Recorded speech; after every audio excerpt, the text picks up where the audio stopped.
The customer said they bought a new motor, but it still isn't working with this PCB. Their old motor, as you can see, was open before and had become jammed, which is why it stopped working. Because of that, they bought a new motor, but even now this PCB is still not running the motor. Now in this kind of situation, the very first thing we need to check is whether the motor is actually the same type or not. If it's a brand new motor purchased directly from the company, then it's possible that it is exactly the same. But if you are using a second-hand motor or a motor from another brand, then there are a few things we need to check here. For example, the first point here is the connector and the supply wiring.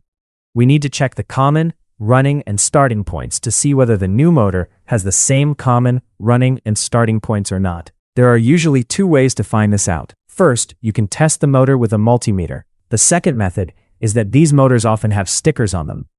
Now, for example, this is the old motor that got jammed, so we can look at the sticker on it. Now here, as you can see, first of all, there is a thermal fuse installed. The common wire is always connected through this thermal fuse. Now here, the wire color can be anything, black, red, or white, but whichever wire goes through the thermal fuse will be the common point. Along with that, the red wire is connected to line and neutral, and the white wire is connected with the capacitor.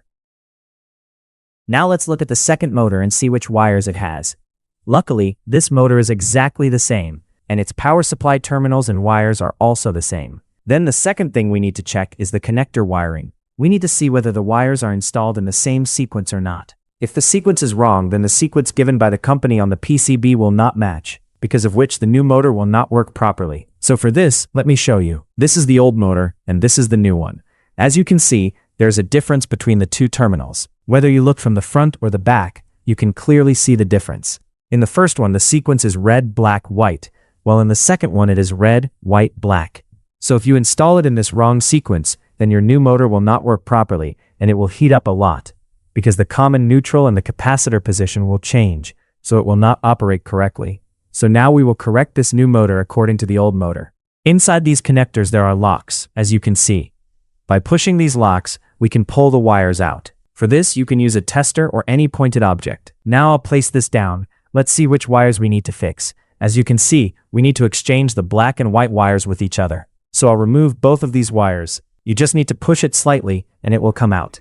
Now let's remove the black wire as well. And be careful not to break this wire, because if it breaks, it won't fit back properly and you may not find this connector again. And now the black wire has also come out. Let me show you this closely. This is the lock mechanism inside it. Now I will make this one exactly like the old motor. As you can see, first is red, then black, so I will place black in the new one.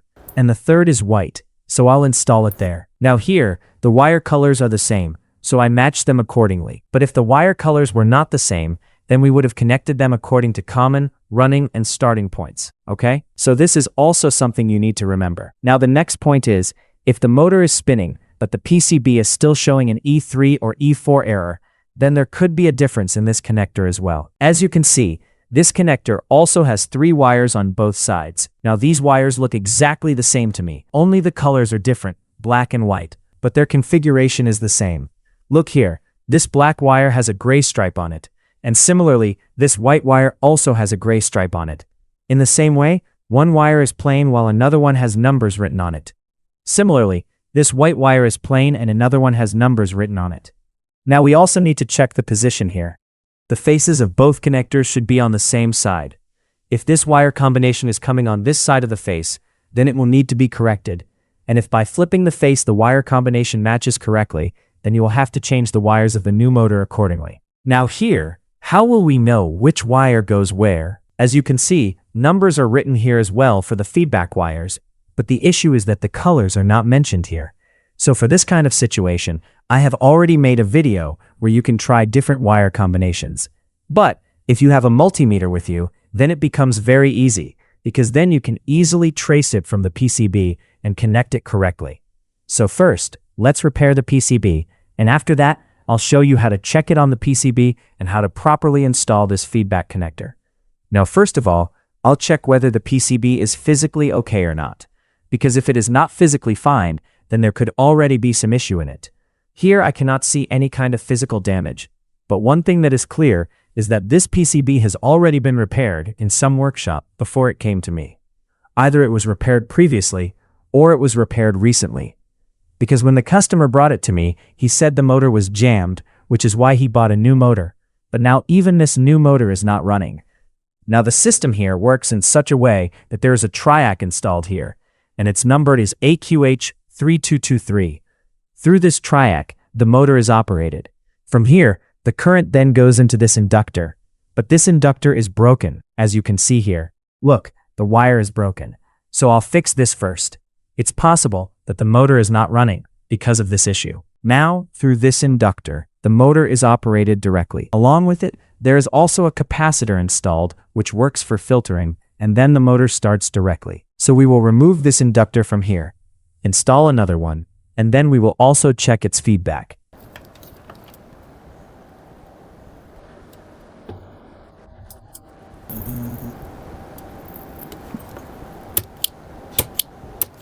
Now I'll install this other inductor here.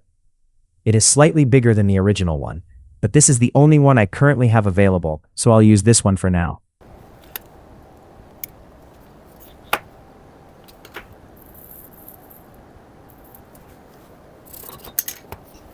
And look here, someone has removed the crystal from this PCB. Now, the thing is, on the motor that the customer brought, the feedback wires do not have any numbering written on them. But as you can see, some companies actually send the motors with feedback wire numbers mentioned, which makes things much easier, because then we can easily identify the feedback wires. Look here, brown, yellow, and gray. The gray wire is output, yellow is VCC, and brown is ground. As you can see, with this connector, we can easily identify which wire is doing what job. So in this kind of situation, we can easily connect it to the PCB, and even if it's the other type of system where the wires are not identified, we can still do it easily. But the difficulty there is that we may have to try 6 different combinations. Now if you have this type of motor, where the wire color coding is already mentioned, then we can very easily check it from the PCB and make it work. So for this, I'll take a multimeter and set it to DC voltage mode. After setting it, this connector here, the feedback connector, has 3 pins, as you can see. Now I'll power up the PCB. The power is on and the display is working. Now the multimeter is set to DC voltage mode. We'll check the pins one by one. As you can see, 12.29 volts are coming here, and on the next one, around 7 volts are coming.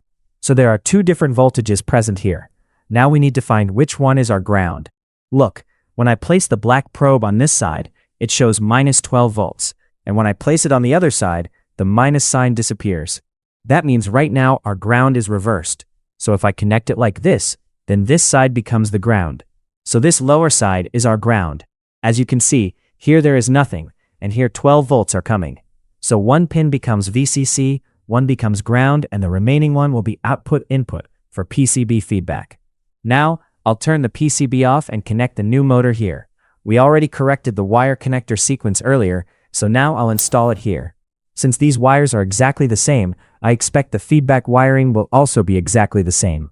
I'll put some tape on the motor so that its rotation can be seen clearly. Now I turned it on.